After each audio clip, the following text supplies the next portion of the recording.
Seja muito bem-vindo, seja muito bem-vinda ao Cuidado em Prosa, um podcast onde a gente transforma saúde em prosa e prosa em cuidado. Hoje eu tenho o prazer de receber aqui comigo uma grande amiga que eu conheci há anos atrás, ainda na pandemia de Covid. Formada pela Universidade Federal do Estado do Rio de Janeiro em Medicina, com residência em Clínica Médica pelo Hospital Federal da Alagoa, iniciou sua trajetória na medicina talvez no cenário mais complexo da medicina nesse último século, a pandemia de Covid-19. Foram naqueles plantões noturnos lá em Cascadura que eu conheci a Silmara. Épocas depois, Silmara continuou sua carreira, sua especialização, fez geriatria na Universidade Estadual do Rio de Janeiro, na Universidade do Estado do Rio de Janeiro, a UERJ, e hoje, geriatra, atua em grandes hospitais no Rio de Janeiro na área de geriatria e atende pacientes acima dos 60 ou 65 anos. 60 ou 65, Silmara? 60. 60 anos no Rio de Janeiro. Tenho o prazer de receber aqui a doutora Silmara Moura.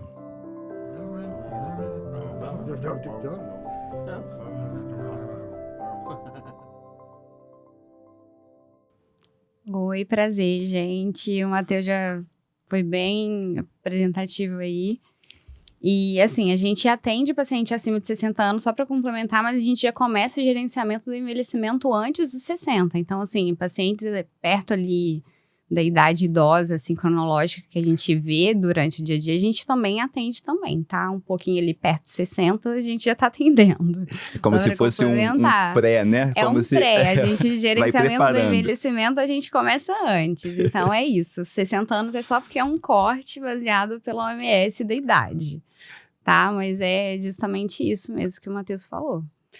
E é isso, vamos lá? Vamos lá, Sil. Silmara, acho que a gente poderia começar esse episódio hoje falando de uma coisa que eu penso muito quando eu penso em geriatria, quando eu penso em medicina também, mas em geriatria especificamente, que é no cuidado, né? Perpassa muito tempo no nosso imaginário o que nos tornou humanos, né? O que fez a gente sair lá das cavernas, da floresta, da selva, da Idade da Pedra, e nos tornarmos o que nós somos hoje, ao longo dos séculos, né? O que nos trouxe até aqui.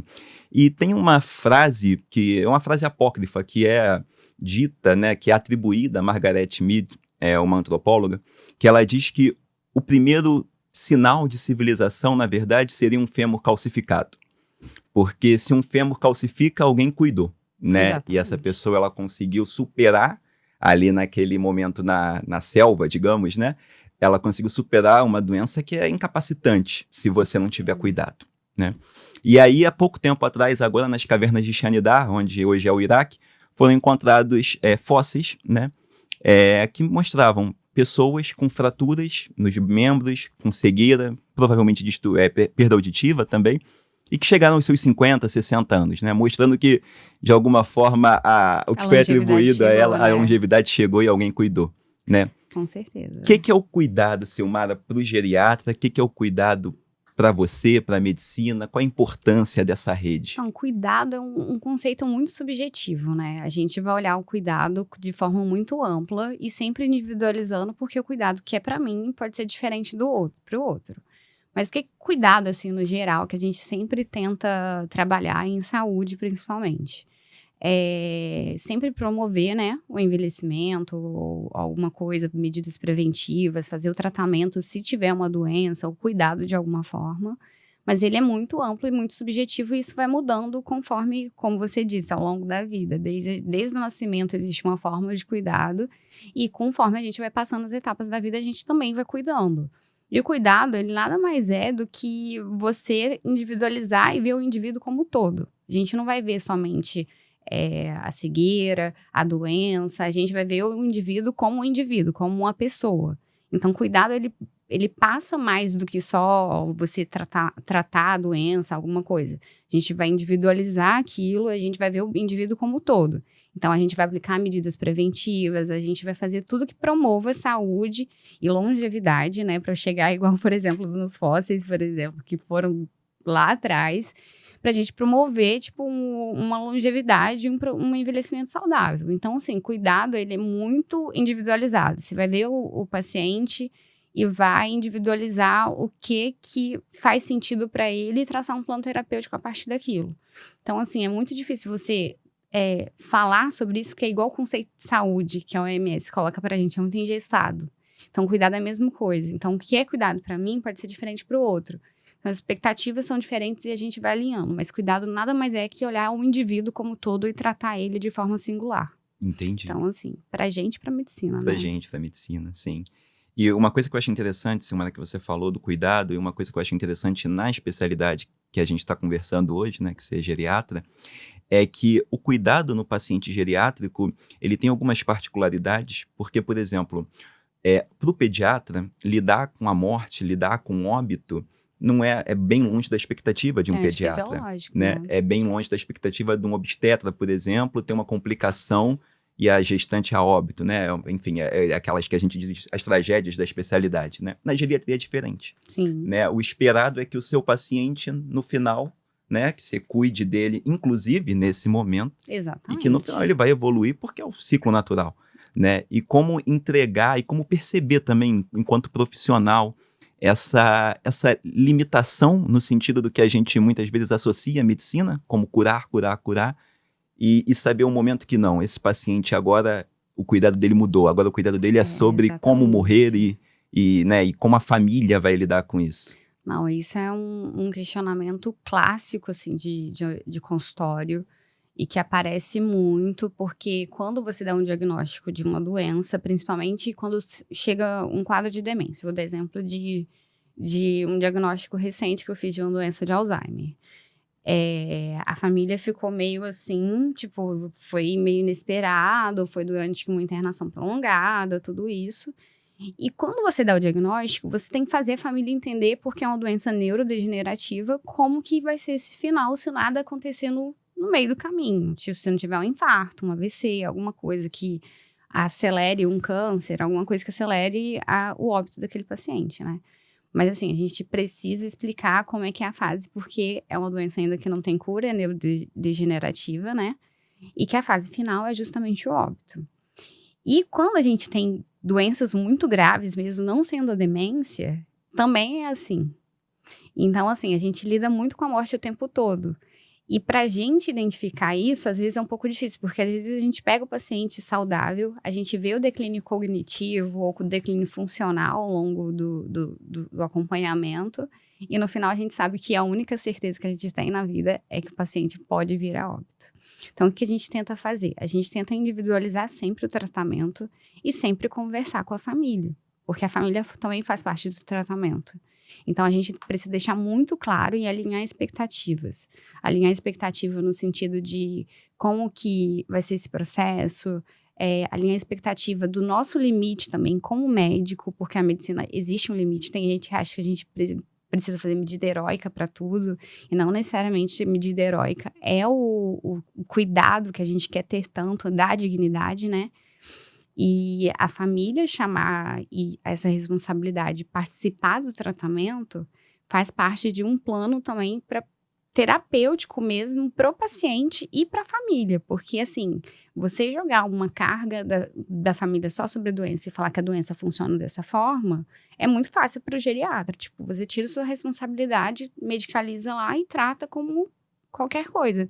Mas você tem que lembrar que aquele paciente, ele, além de ser o amor de alguém, né? Ele também é cuidado por alguém e ele também traz consigo sua personalidade e toda sua história. Então, respeitar isso também é importante. E a família entender isso, entender o processo, entender como que faz parte é muito importante, porque ela não vai ser parte somente para informação. Ela vai ser parte também de tratamento. Então, assim, ajuda muito quando a família vem pra gente nesse sentido, além, não só de ajuda para o idoso, mas também de tratar o idoso. Porque, assim, só a gente falar, explicar, não é tão simples. E a pergunta sobre quando a gente saber o nosso limite, isso é muito difícil, porque às vezes a gente quer ser, tem aquela coisa do médico ainda, né? Aquela coisa cultural do médico tentar ir no limite de tudo o tempo todo. E não necessariamente a gente precisa ir no limite o tempo todo. A gente precisa reconhecer também a hora de parar, dar um passo para trás e falar, chegamos no nosso limite e vamos dar dignidade. Então, assim, isso é muito importante, principalmente na geriatria, porque como a gente tá mais perto da morte do que lá atrás, Sim. né? Então, assim, saber o nosso limite também é importante, porque e conversar e ter esse vínculo com a família, com o paciente, e entender até com o paciente antes de chegar nessa fase que ele não pode responder por ele, também é importante, já pegando um pouquinho ali pro lado da paliação, né? É importante para a gente poder alinhar a expectativa e saber, porque do mesmo jeito que a gente fala de qualidade de vida e de cuidado, a gente precisa começar a falar de qualidade de morte, de tudo isso. Então, essa é uma coisa que que precisa, né, ser abordada desde o início, principalmente se você tiver um diagnóstico difícil.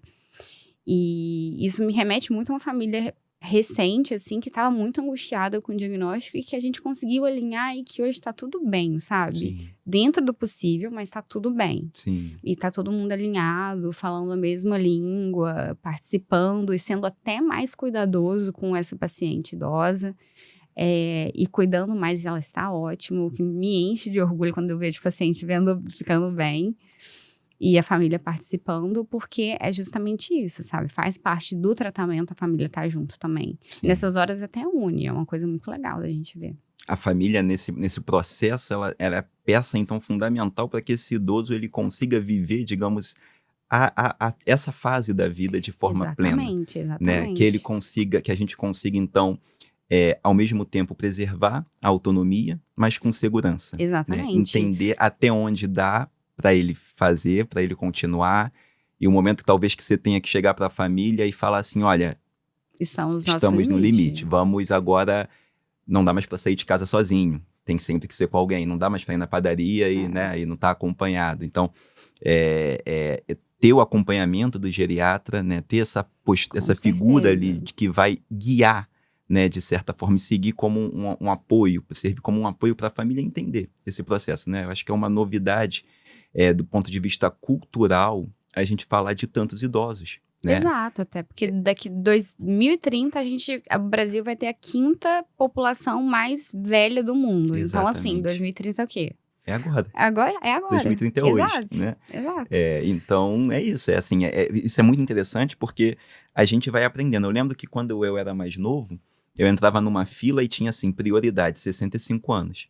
Né? Hoje você vai em um hospital e a prioridade é 80 a mais. Porque se você botar a prioridade de 65, todo mundo é prioridade. Exatamente. Né? Então, a gente vai tendo que adaptar e tendo que entender esse processo de envelhecimento de forma diferente. Com também. certeza, até porque o mundo está mudando, as pessoas estão se tornando mais velhas, a perspectiva da OMS é que a gente tenha mais, até 2050, a gente tem mais idosos no mundo do que pessoas mais jovens. Então, assim, isso é importante a gente falar sobre isso. Então, é importante a gente começar a falar sobre gerenciamento de envelhecimento, falar sobre cuidados, sobre a importância da família, sobre vários temas dentro da geriatria, não só dentro da geriatria, em outras áreas também, para a gente poder compreender isso e entender que isso vai fazer parte de um tratamento que vai que eu vou atender idoso, você vai atender Sim. idoso, todo mundo vai atender, um cardiologista vai atender idoso, todo Sim. mundo vai atender idoso. Sim. Então, é isso, sabe? Os idosos estão chegando mais saudáveis, que bom que estão chegando mais saudáveis, e a população está mudando, né? Sim. A tabela ali, né? A transição demográfica está mudando. Então, a gente precisa falar sobre isso. Sim. Em relação a chegar mais saudável, quase que leva a gente automaticamente a falar de prevenção. Com certeza. Né? Prevenção, hoje, eu acho que é a palavra da medicina, acho que todo mundo, né, vai falar Todo sobre mundo tem que falar. prevenção. E aí eu queria te perguntar, para além desse óbvio da prevenção que a gente se repete nos consultórios todos os dias, que é importante fazer atividade física, é importante se alimentar, é importante dormir, é importante trabalhar de forma equilibrada. A pergunta que eu te faço, Silmara, enquanto geriatra qual é o lugar da prevenção, e se é que ele ainda existe, quando eu tenho 70, quando eu tenho 80 anos? É tarde para falar de prevenção aos 70? Nunca, de jeito nenhum. Nunca é tarde. Nunca é tarde pra gente falar de prevenção. A gente vai falar de prevenção até o momento do óbito, inclusive. Até porque a gente classifica a prevenção, não vou entrar em termos técnicos, né? Até de prevenção primária até quaternária.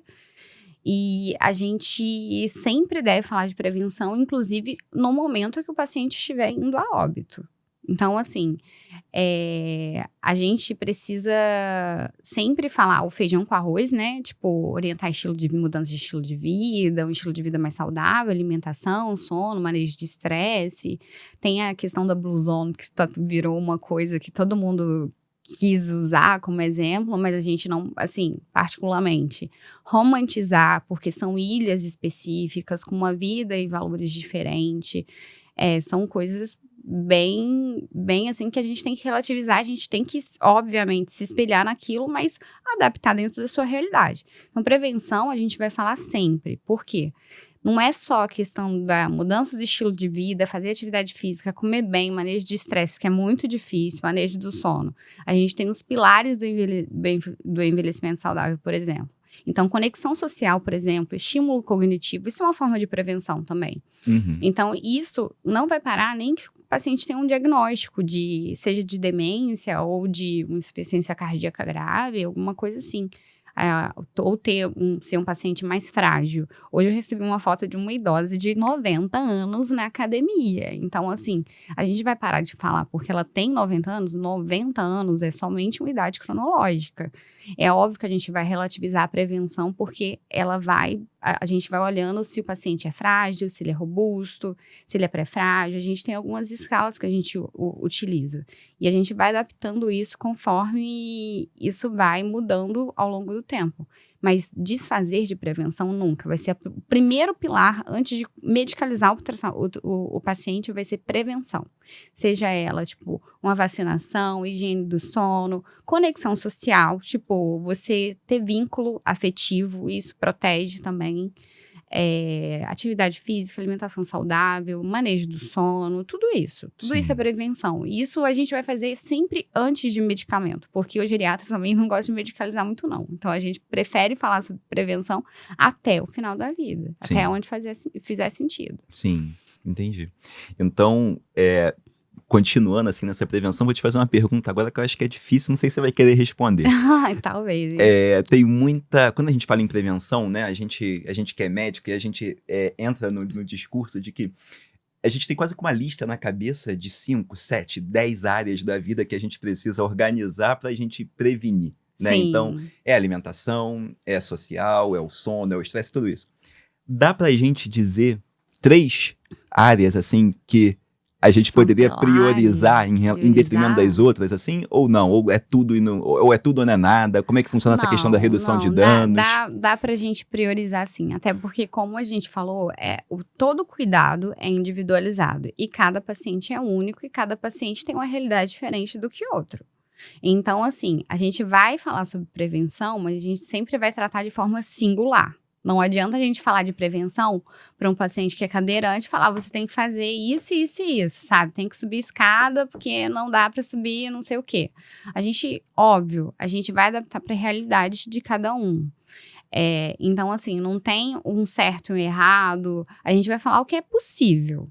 Tem os pilares dentro do que a gente fala, os pilares do envelhecimento saudável, né? Que é para você chegar mais ativo, né, durante o envelhecimento, que aí a gente entra questão que a gente já falou, da nutrição, do exercício físico, do sono, manejo de estresse, das conexões sociais, que a gente evita o isolamento social também, né, para poder prevenir. Tem a questão de você manter a cabeça sempre ativa, mas a gente vai adaptar dentro da realidade. Às vezes o paciente, por exemplo, tem uma questão incapacitante que, assim, a melhor atividade talvez seria para poder melhorar certa condição, uma atividade física com esforço. Mas ele não vai ter condição porque ele tem uma insuficiência cardíaca ali, classe funcional 4, que seria muito grave. Então, assim, isso são coisas que a gente vai manejando. Exato. Entendi. E, assim, não adianta nada se a gente falar de prevenção e, assim, que existem remédios, eles chegam querendo pílulas o que eu posso prevenir para poder não ter colesterol alto? Eu posso passar, tipo, assim, não vou falar nome de marca não, mas eu posso passar um melhor remédio pro colesterol. Se aquele paciente, ele não faz o feijão com arroz, não vai adiantar. Então, assim, medicalizar, a gente vai medicalizar como medida preventiva até um certo momento, e também prevenir outras doenças também, né, outros riscos, mas deixar de prevenir, de fazer a prevenção primária que a gente fala, né, a gente nunca vai deixar. E isso vai continuar até ao longo da vida e a gente vai adaptando conforme a realidade e conforme vai evoluindo também o paciente, né? Até porque a gente sabe que no final a gente não vai ter a mesma vitalidade como a gente tinha antes, né? Entendi. E uma outra coisa que eu queria te perguntar, Silmara, agora pensando na geração que se aproxima da terceira idade, agora pensando até para o futuro, né? Você falou em conexão social. Sim. E a gente vê que muitas vezes o idoso ele tem uma demanda de conexão que a gente, às vezes, enquanto sociedade, enquanto família, não consegue suprir, né? O idoso ele fica mais lento, o idoso ele fica mais reservado algumas vezes, né? E a audição já não é a mesma, a visão, o som às vezes irrita, aqueles ambientes que antes eram os ambientes sociais vão começando a ficar de alguma forma desconfortáveis, né? Digamos assim. E a gente vê que a gente tem uma população hoje que eu acho que é precoce ainda para dizer que os nossos idosos já estão dentro das redes sociais. Acho que uma parcela significativa sim, mas eu acho que o boom ainda não chegou, né? Eu acho que a gente ainda vai viver, talvez a nossa geração envelhecendo com as redes e como que isso vai impactar esse isolamento, né? Porque hoje a gente está falando de pessoas de 30, 40 anos que já não se colocam socialmente de forma saudável, que se isolam nas redes, enfim, e já começam a ter dificuldade. Como é que isso, e aí falando da geriatra que olha para a pessoa que ainda não chegou aos 60, né? Que olha para a pessoa lá nos 50, como que a gente, como futuros pacientes seus, né?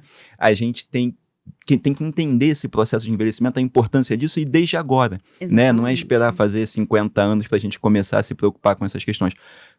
Resumindo o que eu falei, como é que você acha que as redes sociais, que essa conexão o tempo inteiro vai impactar o processo de envelhecimento e a nossa própria percepção, né, de idade? Eu acho que hoje eu tenho quase 30 anos e eu não me sinto com 30 anos. Né? Acho que deve ter pessoas com 50 que não se sentem com 50, se sentem com 30. Eu me sinto como se eu tivesse 20.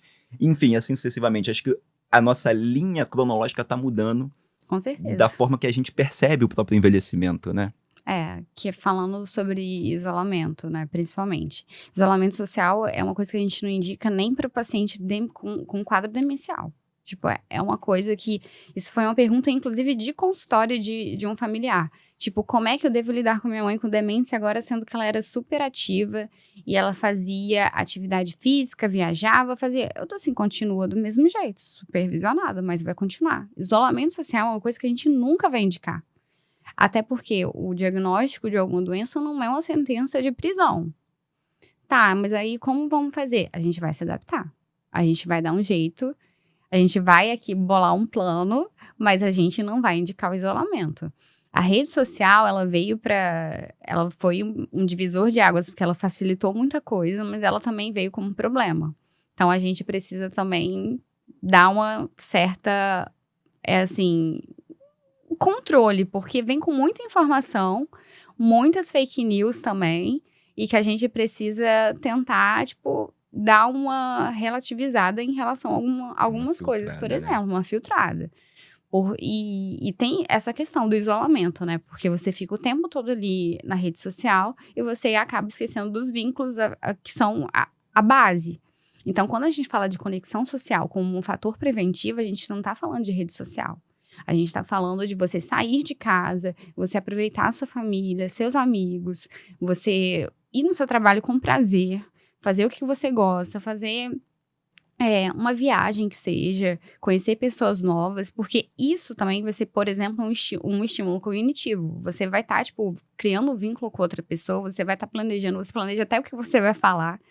E quando você vai sair com a sua família, você ativa partes afetivas ali da parte da cognição, por exemplo, que são as últimas coisas, inclusive, que se perde durante um processo até no processo de fim de vida, assim. Às vezes a pessoa não consegue falar o nome, mas ela lembra lá no fundo, no final da vida, a voz daquela pessoa. Então, assim, se você fica só na rede social, você vai perder um vínculo, uma conexão, que você tá prevenindo alguma coisa. Então, assim, a gente volta de novo pra prevenção. Sim. Então, assim, é óbvio, tem como a gente ficar sem rede social hoje em dia? É muito difícil. Tem como a gente ficar longe do telefone hoje em dia? Difícil. Não tem como. Mas tem como a gente controlar, tipo, o tempo que a gente fica. E não deixar de se expor à sociedade por conta da rede. Exatamente. Viver é importante. Sim. Então, E a vida tá lá fora. A vida né? tá lá A vida fora. A gente desliga. Exatamente. A gente vive também no celular, mas quando a gente bloqueia, a gente olha. Tem muita coisa que, inclusive, protege a gente, né? Nossa cabeça, nossa cognição, nossa memória. Falando em memória, Silmara, e essa questão do envelhecimento, acho que o medo de grande parte da população é a demência, né? Com certeza. Perder a capacidade de se autodeterminar ao longo do tempo. Perder né? a identidade, Perder a identidade. E aí a gente falou bastante do paciente, eu queria trazer um pouco o foco para a família, né, nesse processo. A gente lá no começo, você falou um pouquinho sobre a dificuldade que a família às vezes tem, a importância de entender bem esse processo, né? Os cuidados mudam, as demandas mudam, a pessoa aos poucos ela muda também. Com né? certeza. A personalidade às vezes, né? Eu lembro que quando eu era mais novo, minha avó teve Alzheimer. Uhum. E aí ao longo, a sensação que eu tinha quando eu olhava para minha avó é que a minha avó ia se apagando. Tanto que quando me disseram assim, e isso é interessante, né, sobre a boa morte, é que me disseram assim, Matheus, sua avó morreu. E aí eu disse, mas para mim ela já tinha morrido, já tinha mais tempo. Eu já não via mais a minha avó ali, né? Então assim, como que a família, né, dentro desse processo, ela demanda, qual é o cuidado que a família demanda? A família como seu paciente, não o seu paciente, no caso. Eu vou usar uma frase que 2 pacientes, por coincidência, usaram recentemente. Quando eu dei o diagnóstico, o paciente tinha um quadro demencial. Lembrando que demência não afeta somente a memória, afeta outros domínios cognitivos, inclusive a fala. Às vezes o paciente vai deixar de falar, vai deixar de andar, vai deixar... Então, assim, a preocupação é a memória, mas a gente também tem que se preocupar, por exemplo, se o paciente vai conseguir falar. Tipo, às vezes o paciente deixa de falar. Isso é uma aflição para a família, porque, assim, parou de falar por quê? Isso faz parte, quando a gente está fazendo lá o rastreio, né, para a gente poder dar o diagnóstico, é um domínio cognitivo a linguagem. Então, assim, existe o medo, sim, da memória, né, principalmente. Se vai lembrar de mim, como é que vai ser e tudo. Mas existem essas outras questões. E parafraseando esses 2 familiares que trouxeram a mesma frase, foi quando dei o diagnóstico, doutora, eu estou vivendo um luto em vida. Porque eu não estou percebendo minha mãe como ela era antes. E assim, eram 2 mulheres, né? E eu falei, olha, sua mãe tá aqui. Sua mãe tá aqui. E a parte afetiva, ela é a última coisa, mesmo quando o paciente para de falar, é a última coisa que vai se perder ao longo da vida. Então, por isso que é tão importante o vínculo social, o vínculo, você aproveitar o hoje para você não só prevenir, né, com certeza, porque é um fator protetor, inclusive, para síndromes demenciais, você ter esse vínculo, né, essa conexão social, e tem até estudos que mostram que o paciente que tem a família mais perto, ou que tem um parceiro, é um fator protetor para síndromes demenciais. Então, assim, isso está muito bem estabelecido para a gente há muito tempo. E é difícil mesmo, porque essa parte de viver um luto em vida, de você perceber que aquela pessoa está mudando, não está se tornando, é uma aflição para a gente. Porque para o paciente, ele vai sentir muito mais o seu cuidado, o seu tom de voz, e como ele recebe, porque a parte afetiva da parte da memória são coisas distintas dentro do cérebro. Assim, estão interligadas, mas ficam mais ou menos na parte funcional num sistema um pouco diferente, apesar de interligados. Então, às vezes, mesmo que o paciente não consiga falar, não consiga responder por ele, um gesto, uma voz familiar, alguma coisa, já é o suficiente para ele ter um vínculo afetivo, já ter uma memória afetiva, porque isso é uma das poucas coisas que acabam no final da vida. Então, assim, é mais uma aflição familiar, que eu costumo falar, do que do paciente em si.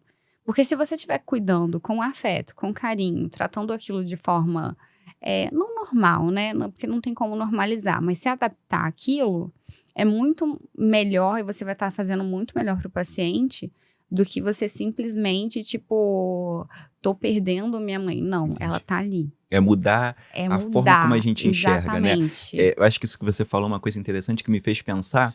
São momentos diferentes da vida, né? Quando a gente olha para um bebê de 6 meses, a gente não tem essa sensação. Exatamente. Mas ele também não lembra, ele também não fala, né? E ele sente o afeto. E ele não né? vai lembrar. E ele não vai lembrar, lembrar. E não é por isso que a gente negligencia o afeto, ou reduz, ou fica preocupado no sentido de, ou poxa, isola, não tem ninguém né? ali dentro me ouvindo. Não, a gente continua ali porque a gente, né? Só que no envelhecimento a gente lida de uma forma diferente com um momento que a gente, às vezes, está um pouco parecido. Né? A comunicação não é mais a mesma, enfim. Eu queria te perguntar algumas coisas práticas agora, assim, Silmara, para as famílias que estão lá agora com um paciente demenciado em casa. Uma coisa que eu lembro que eu ouvia muito da minha avó era que ela queria ir para casa, isso estando em casa. Ah, sim. Na sala da casa dela ela falava, né? Quero ir para casa, quero ir para casa. E aí eu queria te perguntar como é que a gente lida com esse processo? O que a gente fala? Né? A Você gente quer ir pra casa? Nunca confronta. Isso é o clássico fenômeno do entardecer, que inclusive é uma frase do Tratado de Geriatria, que é uma fala comum da maioria dos pacientes que sofrem com demência. Dá ali aquela transição da noite, do dia para a noite, né? O paciente fala, eu quero ir para casa, eu quero ir para minha casa, porque não reconhece quando ele é trocar de ambiente ou quando já mudou de casa há muito tempo e tudo, já tá numa fase um pouco mais avançada. Que a gente na geriatria chama de fenômeno do entardecer. Mas pode acontecer em outros horários do dia, né? Mas é um clássico nessa transição do dia para a noite. E a gente nunca vai confrontar o paciente. A gente vai tentar tirar o foco dele, daquela questão de ir para casa. A gente vai falar assim, vamos daqui a pouco. Mas primeiro vamos tentar resolver isso? São frases que a gente tenta colocar. Se isso não resolver, vamos tentar fazer uma coisa. Me ajuda aqui. Vamos fazer, vamos ver isso aqui, mas daqui a pouco a gente vai. Então, assim, confrontar nunca vai ser uma opção. Porque isso vai gerar mais agitação no paciente, vai gerar mais sobrecarga do cuidador, você vai deixar ele mais com hiperfoco em ir para casa dele, sendo que ele está em casa. Entendi. Então, vai virar um ciclo. Então, Entendi. A gente nunca vai confrontar, mas a gente vai tentar tirar o foco. E a gente vai tentar tirar o foco assim, tentando tirar o foco com, tá, tudo bem, vamos para casa daqui a pouco, mas primeiro vamos tentar resolver isso. Porque daqui a pouco pode ser que ele esqueça. Entendi. Aí ir para casa, ficou para lá. Sim. Então, assim, e não gerou esse desconforto, né? Exatamente. Uma outra pergunta que eu queria te fazer, que eu lembro que era muito comum também. Às vezes as pessoas falam assim, naquela ansiedade, né, de não ser esquecido, mamãe, papai, quem é esse aqui? Né? E eu lembro que às vezes eu percebo que às vezes o paciente fica constrangido. Né? Nossa, mesmo que ele não, mesmo que ele já esteja num processo, ele ainda tem uma percepção social de que ele deveria lembrar. Né? Ele apesar dele estar esquecendo, né, de várias coisas, ele lembra disso, né? Que Exato. Lembrar é importante, apesar dele ter esquecido quem era. Como é que a gente estimula o paciente que está num processo demencial cognitivamente ou não estimula? A pergunta que eu quero dizer é como que funciona isso? Mamãe lembra ou não? Enfim, como é que funciona? Estimula, mas assim, com um pouquinho de jeito. A gente tem algumas estratégias.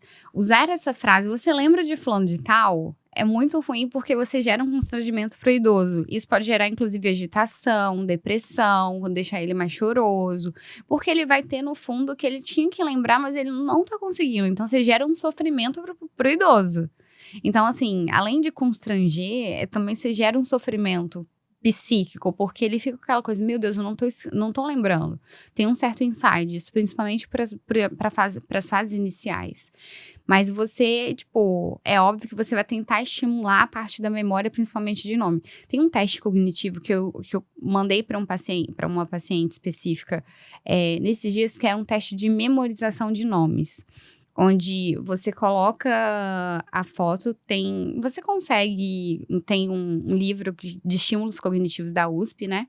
Que tem essa parte, que tem justamente esse estímulo. Você coloca a foto de alguém e pede para a pessoa, se ela conseguir ainda, né, para o paciente, escrever o nome da pessoa, né, a foto do rosto, e o que a pessoa é na sua vida, o que ela faz na sua vida.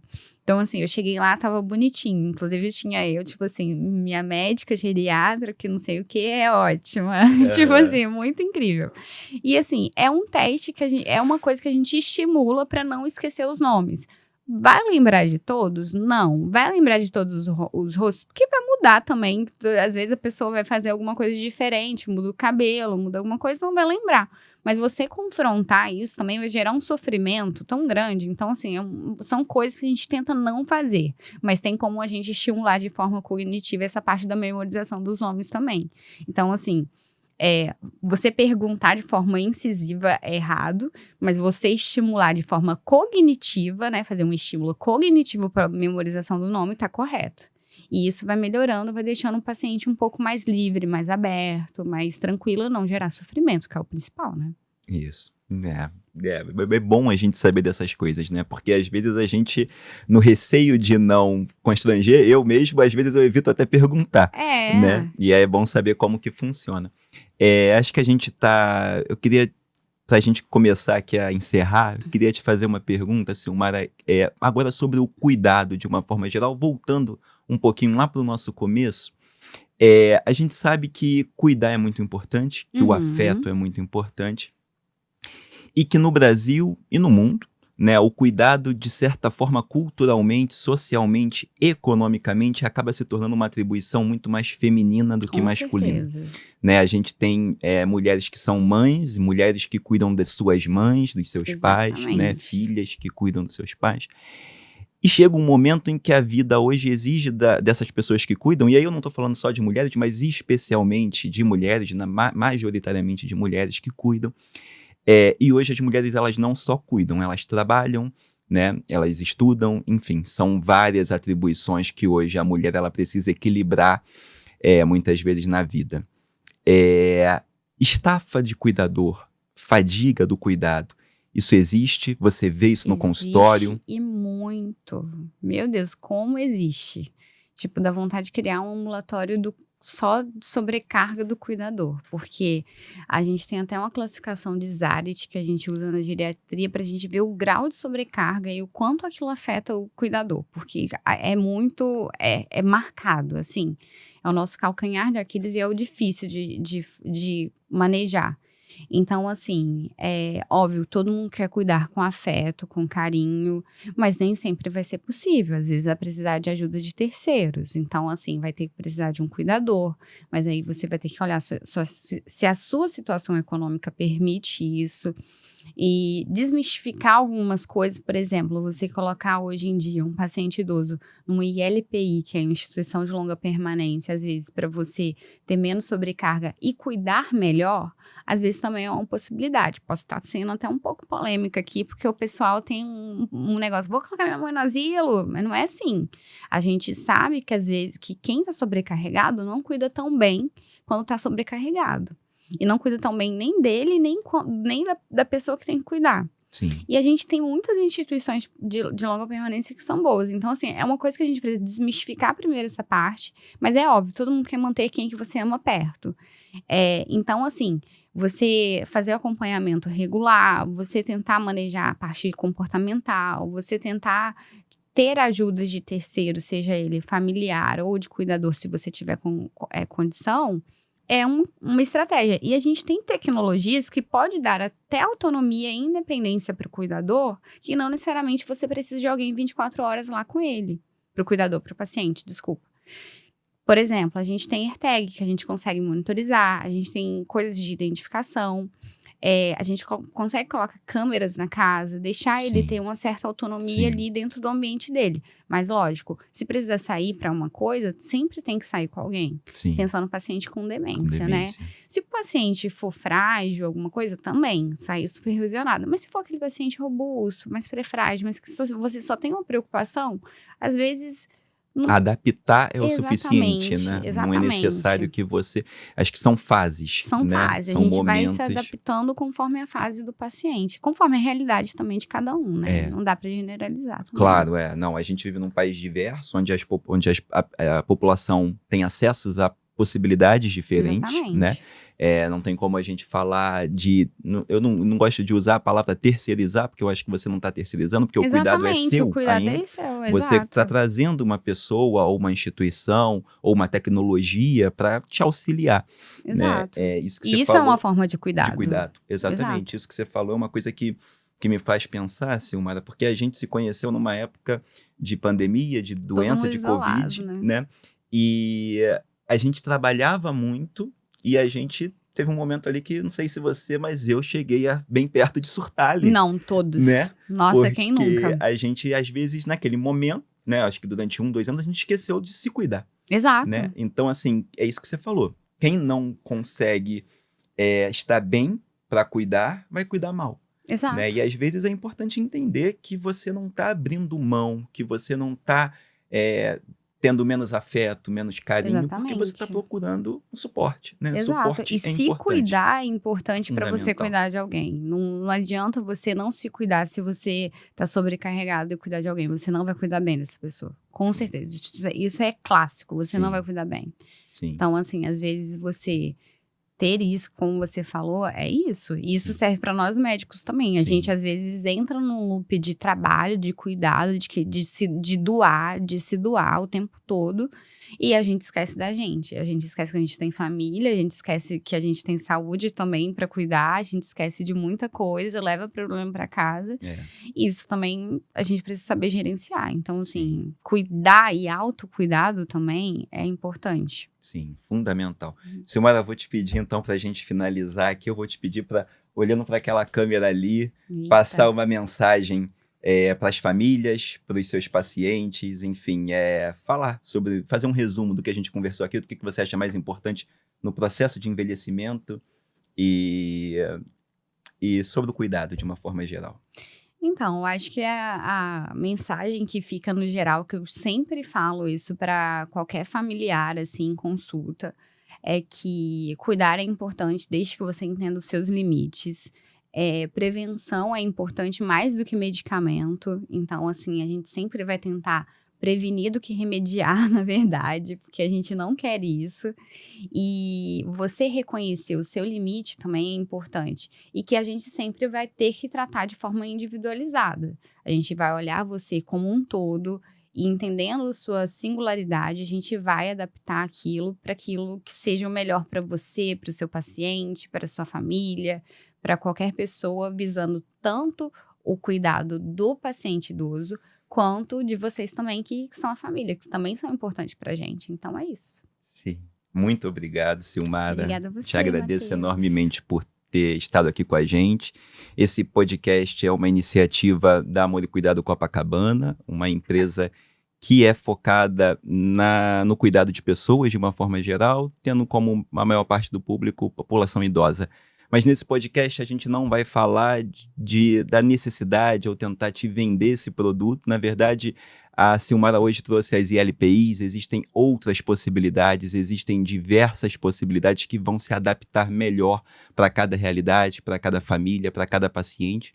Nosso compromisso aqui é a cada semana trazer especialistas não só da medicina, mas de várias áreas para discutir o envelhecimento, discutir o cuidado, discutir o que há de evidência, o que há de tecnologia nessa área, para você ter condições de tomar decisões melhores no sentido de associar um cuidador, associar uma instituição de longa permanência, entender como funciona ou não, permanecer no cuidado e entender os riscos, a sobrecarga, como remediar isso. Às vezes você não precisa de um cuidador. Um terapeuta e uma corrida na praia de manhã para você pode resolver. Então, entender a singularidade do cuidado na sua família, esse é o nosso compromisso aqui. E até a próxima.